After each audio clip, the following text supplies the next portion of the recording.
और फिर अंतिम दर्शन और विदाई रामकुटी में मुझे बुलाकर बहुत उदासीन हो बोले, अब जाओ, काम पर तो जाना ही पड़ता है। प्रणाम करने लगा तो जी भरकर प्रणाम भी नहीं करने दिया।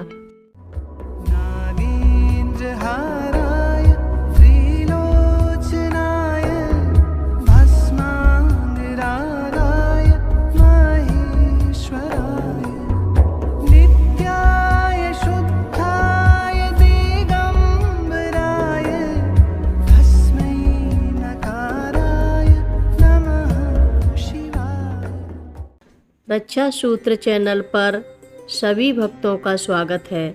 हम सभी भक्तों को महाराज जी की अद्भुत पावन कथाएं सुनाने जा रहे हैं। कृपा करके सभी भक्त ध्यान से सुने।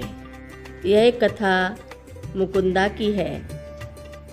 4 रुपया में जाने का टिकट, 4 ही में आने का, 4 रुपया का पेठा, 2 रुपये रिक्शे और कुछ खर्च अपने पर, अधिकतम 2 रुपया में महाप्रभु के हर अवकाश में दर्शन सुलभ। महाराज जी की लीलाओं को देखता रहता और साथ में भक्तों का अर्पण भी, जिसकी तुलना में इतनी तुच्छ ओछी लगती, अपनी सेवा गिलानी से अंतर दुखी हो जाता। अपनी स्थिति पर बहुत दुख होता। यद्यपि प्रभु बहुत पूर्व में ही मुझे आशीर्वाद दे चुके थे, मुकुंदा तू गरीब ही ठीक है। यही सब सोचता एक सोमवार की सुबह आगरा वापस जाने को तैयार होकर मैं आवासीय भवन के बरामदे में टहल रहा था कि महाराज जी कुटी से निकले तो उन्हें प्रणाम कर चल दूंगा। तभी मन की गिलानी मिटाने को बुद्धि में तर्क आ गया कि अरे तू क्यों गिलानी करता है, जो भारी मात्रा में अर्पण कर रहे हैं उनमें तो पूरा सामर्थ्य है और उनकी कमाई भी तेरे से अलग किस्म की है। उनका तेरे साथ क्या मुकाबला। तेरी गाड़ी कमाई के 10 रुपया उनके 10,000 के बराबर हैं। और एकदम ही तभी महाराज जी अपनी कुटी से निकलकर सामने के बरामदे में रखे तखत आसन पर आ बिराजी। देखते ही मैंने दौड़कर उन्हें जैसे ही प्रणाम किया, सरकार तत्काल रोष से बोल उठे, ऐसे ऐसे लोग आ जाते हैं यहाँ, 10 रुपया देते हैं और कहते हैं 10,000 दे दिया। सुनते ही मैंने और भी अधिक गिलानी से अपने दोनों कान पकड़ लिए। तब अत्यंत मधुर मुस्कान के साथ, जिसमें उनके श्यामल कपोल भी प्रभात की अरुणिमा समलाल हो गए, बोले तू क्यों कान पकड़ता है। मैं बोला महाराज जी आप जानते ही हैं कि क्यों।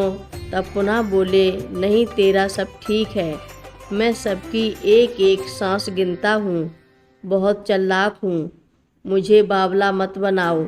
यही तो जब तब कहते रहते। शांति पाकर मैं आगरा चला गया और फिर अंतिम दर्शन और विदाई रामकुटी में मुझे बुलाकर बहुत उदासीन हो बोले, अब जाओ, काम पर तो जाना ही पड़ता है। प्रणाम करने लगा तो जी भरकर प्रणाम भी नहीं करने दिया। बोले नहीं, अब जाओ। न मालूम क्या कष्ट हो रहा था उन्हें मेरे उस अंतिम प्रणाम से। पुनः जालीदार खिड़की से मुझे जाते हुए देखते अधलेटे होकर झुक गई और वही उस खिड़की से मुझे अपने सर्वस्व का अंतिम दर्शन मिला। सशरीर दर्शन वहीं से पुनः प्रणाम किया। इतने में ही मेह बरसने लगा, पर हल्का ही नहीं देखा गया महाप्रभु से मेरा इतना सा भी भीगना। वहीं से बोले दादा इसे एक छाता दे दो। यही मिस चलते चलते अपनी छत्र छाया भी उस छाते के रूप में छोड़ गए मेरे लिए। हर रोज़ महाराज जी की कथाएं सुनने के लिए रक्षा सूत्र चैनल को अवश्य सब्सक्राइब करें, शेयर करें और लाइक करें। घंटी बजाना ना भूलें। कमेंट बॉक्स में लिख भेजें जय नीव करोरी बाबा जी महाराज।